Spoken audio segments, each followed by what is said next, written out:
When new learners come in, or even at the beginning of the year with some of our current learners, we sat down and said, hey, where are you at? And they'd say to you, oh, I'm well below. And we'd say, okay, where do you want to be? And they'd say, oh, I want to be at. And you'd say to them, okay, that's 2 years progress. When do you want to have accomplished that by? And they'll say the end of the term. And you think, oh, yep, all right.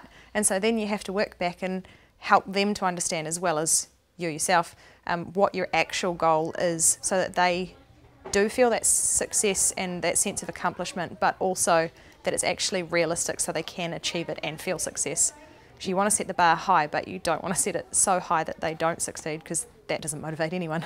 The way we work at Stonefields, we have 3 teachers in a hub working together with a hub group of students, and to ensure that no child slips through the gap, we have to be really mindful of what sometimes we term as invisible students. We collaborate and work together as teachers to really see, are these students tracking along where they need to be at a specific time.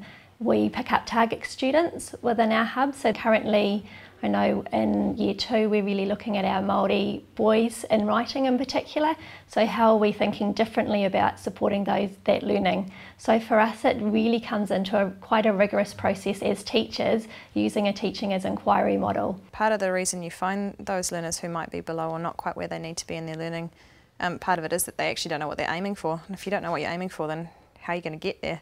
And so at the beginning of our job, especially with those learners, is to say to them, hey, where are you, where do you want to be, and how are we going to get you there, and then to map that out with them so that they are actually as much in control as you are as a teacher. If we've got a child who might be quite below where they should be in their learning, then their next steps are very carefully crafted and negotiated with the teacher and the learner. Again, if we've got a child, and we have children achieving at level 6 in the curriculum and really advanced in their learning, again we can tailor and personalise their learning to ensure that they're getting the stretch that they deserve. We figure out 3 things that we need to learn, and we put them into a doc, and the teacher will look at them and go, right, today I'm going to teach this one and the other teacher will teach this one. And if you're in a session, then that's where you learn it, but so that you're not just sitting there doing nothing if, say, you're doing something that the teacher's not going to teach today.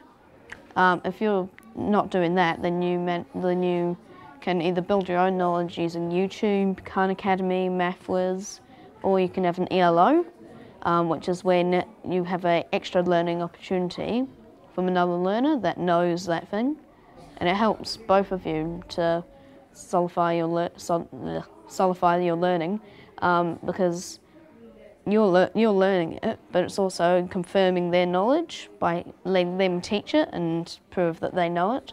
Our learners like to choose where they learn. They don't necessarily want to sit close to you. Some of them do. Some of them want to sit with the teacher because they like to be close so that they can get that verbal feedback as well as other kinds. But some of them want to go and sit in a more comfortable environment to do their learning, and we're okay with that. We say to them, wherever you feel comfortable is the right place for you. And so for us, email's a great medium in terms of being able to give feedback without having to run around searching for people. Seb, you've got an email? So I'd set them their follow-up activity, which was to work out what their new learning intention meant and to email me that, and then I replied with their next piece of follow-up, depending on whether I thought that they'd accomplished the first bit, and gave them feedback on that. If the tried and true hasn't worked for the last 7 years, is it going to work in the next year? There is an element of consistency, absolutely, but for some learners then there needs to be a different way of approaching it, things like that. Whether it is just getting, in terms of their inner strengths, or getting them to show how they best perform, and discussing with them as well, discussing, you know, why writing is challenging, what is actually hard. I think the student voice is so important in that as well, which often isn't sort of talked about.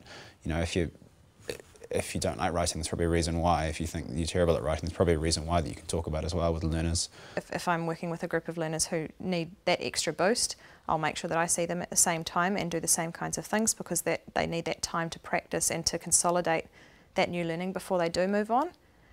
We also make sure that we're really open about where they are at their learning and what their next steps are, so that they can be aiming for those things both at school and at home. Everyone has weaknesses, everyone has strengths in different areas, and if you're self-aware, you know your weaknesses, you know your strengths and what you're good at. Like, I know roughly what my friends know, because I work with them, so I would know that my friends know about ratios, and my friends know that I'm pretty good at addition and subtraction. You set that task with, or that goal with a learner one day, and the next week you have to reset because of how they've gone, especially if they are motivated. You find that the progress just increases exponentially.